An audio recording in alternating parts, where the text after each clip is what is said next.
November 21 ഈ തീയതിയിൽ തിരുസഭ അനുസ്മരിക്കുന്ന വിശുദ്ധർ: ലൂവെയിനിലെ വിശുദ്ധ ആൽബർട്ട്, വിശുദ്ധ അമൽബർഗ്, വിശുദ്ധ കൊളുംബാനുസ് ജൂനിയർ. കന്യകാമറിയത്തിന്റെ സമർപ്പണ തിരുനാളും ഇന്നേ ദിവസം തിരുസഭ ആഘോഷിക്കുന്നു. കന്യകാമറിയത്തിന്റെ സമർപ്പണം. ഭക്തരായ യഹൂദ മാതാപിതാക്കന്മാർ തങ്ങളുടെ കുട്ടികളെ ദൈവത്തിന് കാഴ്ചവെക്കുക വളരെ സാധാരണമായൊരു കാര്യമാണ്. ചിലർ തങ്ങളുടെ കുട്ടികളെ ദേവാലയത്തിൽ പുരോഹിതന്മാരുടെ സംരക്ഷണത്തിൽ ഭക്തസ്ത്രീകളുടെ മേൽനോട്ടത്തിൽ താമസിപ്പിക്കാറുണ്ട്. അവർക്കായി പ്രത്യേക മുറികൾ ദേവാലയത്തിൽ ഉണ്ടായിരുന്നു. ഏലി എന്ന പുരോഹിതനോടുകൂടെ സാമുവേൽ താമസിച്ചിരുന്ന കാര്യം സാമുവേലിന്റെ 1-ാം പുസ്തകത്തിൽ നാം വായിക്കുന്നുണ്ട്.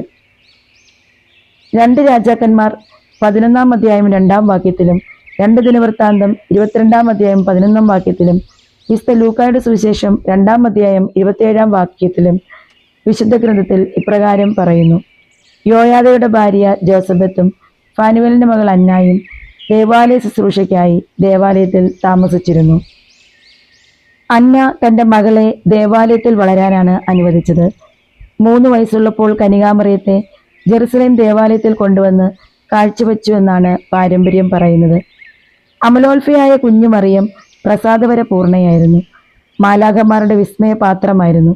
പിതാവ് തൻ്റെ മകളായും പുത്രൻ തൻ്റെ അമ്മയായും പരിശുദ്ധാത്മാവ് തൻ്റെ മണവാട്ടിയായും ആ കുഞ്ഞിനെ നിരീക്ഷിച്ചിരുന്നു. മറിയം നിത്യകന്യാത്വം വാഗ്ദാനം ചെയ്തു.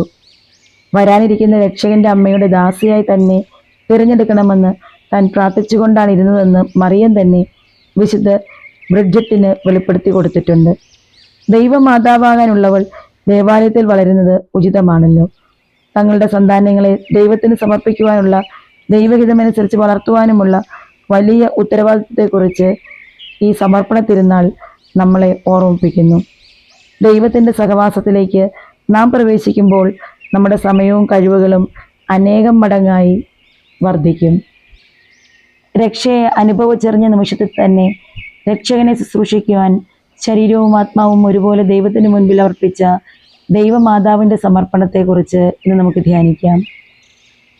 തൻ്റെ ജീവിതത്തിലുടനീളം ലോകത്തെ പാപത്തിൽ നിന്ന് രക്ഷിക്കുവാൻ തൻ്റെ സുതനെ ദൈവഹിതപ്രകാരം മൗനമായി കുരിശുമരണത്തിന് അനുവാദം നൽകിക്കൊണ്ടും ഹൃദയത്തെ കഠിനമാക്കിക്കൊണ്ട് തിരുക്കുമാരൻ്റെ ക്രൂരമരണം നോക്കി നിന്നതും വേദനയോടുകൂടി മകൻ്റെ ശരീരം കൈകളിൽ ഏന്തിയതുമെല്ലാം കന്യകാമറിയത്തിൻ്റെ സമർപ്പണമായിരുന്നു.